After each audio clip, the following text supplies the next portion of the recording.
जय श्री कृष्ण दोस्तों, राधे राधे।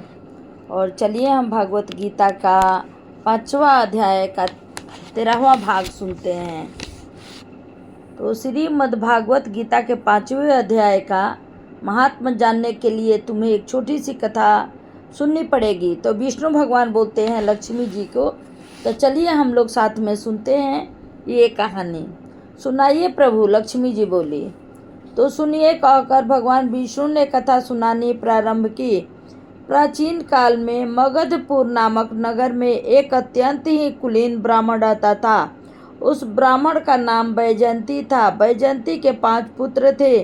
इन 5 पुत्रों में सबसे छोटा पंचप्रभु नाम का पुत्र सबसे उद्दंड स्वभाव का था। उसकी अपने परिवार के सदस्यों से तनिक भी न बनती थी। इसी कारण घर के सदस्यों ने मिलकर उसे अपने घर से निकासित कर दिया। पंच प्रभु विचरता भटकता हुआ अपने निकटवर्ती राजा के दरबार में जा पहुंचा। पंच प्रभु गायन वादन में बड़ा प्रवीण था, अतः उसे दरबार में तुरंत ही नौकरी मिल गई। वह राज दरबार में दरबारियों का मन बहलाने लगा। उस दरबार में ही पंच प्रभु ने एक ब्राह्मणी से शादी कर ली। दरबार में रहते हुए भी पंच प्रभु की उद्दंडता और उछल खलता में कमी नहीं, किसी प्रकार की कोई कमी न आई, बल्कि यहाँ आकर उसकी उद्दंडता के साथ ही कामुकता भी बढ़ गई और वह पर स्त्री गमन तक करने लगा। उसकी पत्नी भी कुछ अच्छे आचरण वाली स्त्री न थी। एक दिन पंच प्रभु को उसकी पत्नी ने एक मामूली गृह कलेश के कारण विष देकर मार डाला। मरने के बाद पंच प्रभु का गिद्ध योनि में जन्म हुआ। दूसरी ओर पंच प्रभु की मृत्यु के बाद उसकी पत्नी भी परलोक सिधार गई। उसे सुखी योनि प्राप्त हुई। एक दिन वह सुक्की जंगल में दाना चुग रही थी। आकाश मार्ग से विचरण करते हुए गिद्ध ने जब नीचे दाना चुगती सुक्की को देखा तो उसे तुरंत अपना पूर्व जन्म याद आ गया। गिद्ध उस सुक्की से अपने पूर्व जन्म का प्रतिशोध लेने के लिए सुक्की पर झपटा। सुक्की अपने प्राणों को बचाने के लिए इधर उधर फुदकती, किंतु फिर भी गिद्ध ने उसे अपने नखों से फाड़ डाला। घायल सुक्की पानी से भरी एक मानव खोपड़ी में जा गिरी। इसी बीच एक शिकारी ने बाण चलाया और गिद्ध भी उस शिकारी के बाण से घायल होकर उसी मानव खोपड़ी पर जा गिरा। तत्काल उस गिद्ध और सुक्की के प्राण निकल गए। यमदूत गिद्ध और सुक्की की आत्मा को निकालकर वैकुंठ लोक की ओर जाने लगे। यह देखकर गिद्ध तथा सुक्की को बड़ा आश्चर्य हुआ। उन्होंने यमदूतों से पूछा, हे यमदूतों, हमने तो अपने किसी भी जन्म में कोई पुण्य कर्म नहीं किया, फिर आप हमें किस प्रकार वैकुंठ लोक ले जा रहे हैं?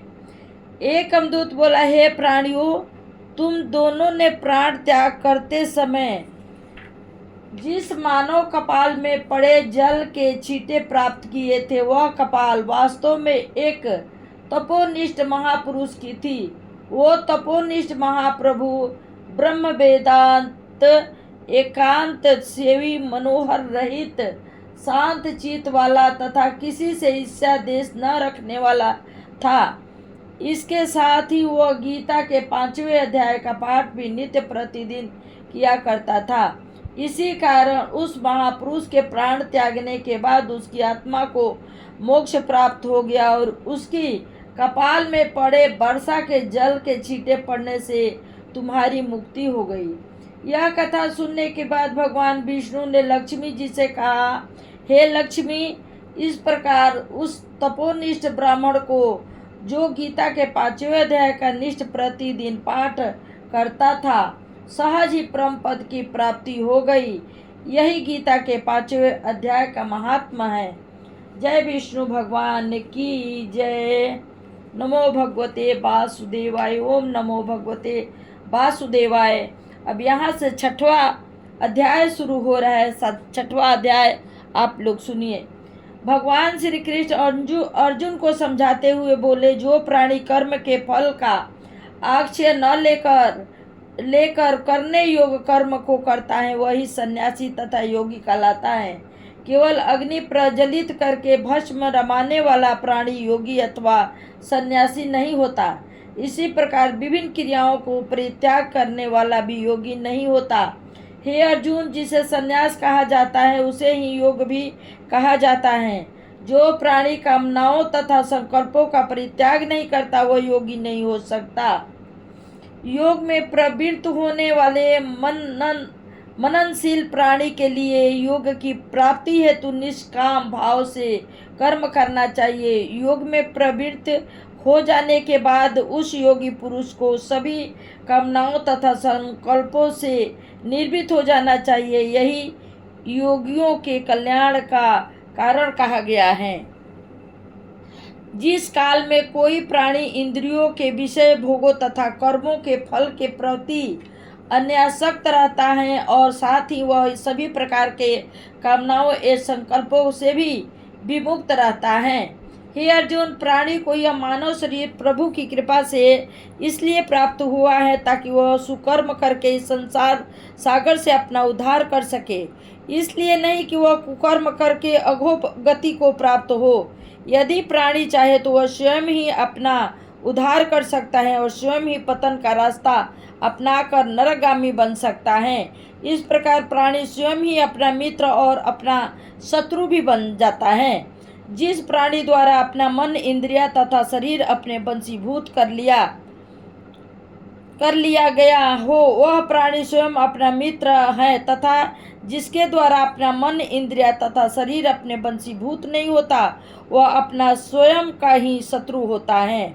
जिस पुरुष के अंतःकरण की प्रवृत्तियां दुख, सुख, गर्मी, सर्दी तथा मान अपमान में भली प्रकार शांत रहती हैं, इसी प्रकार के स्वाधीन आत्मा वाले पुरुष के ज्ञान में सच्चिदानंद परमात्मा के अतिरिक्त कुछ अन्य नहीं होता। इसी प्रकार जिस पुरुष का अंतःकरण ज्ञान विज्ञान से तृप्त है, जिसकी स्थिति विकार रहित है, जिसकी इंद्रियां भली प्रकार उसके वशीभूत हैं तथा जिनके लिए मिट्टी, पत्थर और स्वर्ण एक समान है, योगी भगवत प्राप्त होता है। स्वार्थ रहित सभी का कल्याण चाहने वाला, मित्रों, बैरियों, उदासीनों, पक्षपात रहित तथा दोनों पक्षों का कल्याण चाहने वाला, मध्यस्थों, ईर्ष्यालुओं, पापियों, बंधु जनों तथा धर्मात्माओं आदि में एक समान भाव रखने वाला पुरुष अत्यंत श्रेष्ठ होता है। मन, इंद्रिया तथा शरीर को वश में रखने वाले, कामना रहित तथा संग्रह न करने वाले योगी पुरुष को अकेले ही एकांत स्थान पर स्थित होकर आत्मा को निरंतर परमात्मा के ध्यान में लगाना चाहिए। शुद्ध भूमि पर जिसके ऊपर क्रमशः कुशा, मृगछाला तथा वस्त्र बिछे हुए हो और जो न हो तो अधिक ऊंचा हो और न ही अधिक नीचा हो, एक ऐसा आसन स्थापित करे। इस आसन पर बैठकर अंतःकरण और इंद्रियों की क्रियाओं को अपने वशीभूत करो। इसके पश्चात मन को एकाग्र करते हुए अंतःकरण की वृद्धि के लिए योग का अभ्यास करना चाहिए। अपने शरीर, सिर तथा ग्रीवा को अचल एवं स्थिर करते हुए नासिका के अग्रभाग पर इस प्रकार दृष्टि केंद्रित करें कि किसी अन्य दिशाओं में दृष्टिपात न हो। ब्रह्मचर्य व्रत धारण करके भय रहित होकर तथा शांत अंतःकरण के साथ सावधान होकर योगी को मुझे परमात्मा में प्राण होकर ध्यान लगाना चाहिए। अपने मन को अपने वशीभूत करने वाला योगी इस प्रकार निरंतर अपनी आत्मा को मुझे परमात्मा के स्वरूप में लगाकर ही ब्रह्मानंद की प्रकाष्ठा रूपी शांति को प्राप्त करता है। हे अर्जुन, यह योग न तो बहुत अधिक खाने वाले का है, न ही बिल्कुल त्याग कर नहीं बिल्कुल त्याग करने वाले का, नहीं अधिक सहन करने वाले का। यहाँ तक आप लोगों को सुनाई हूँ, आगे का वीडियो दूसरे भाग में।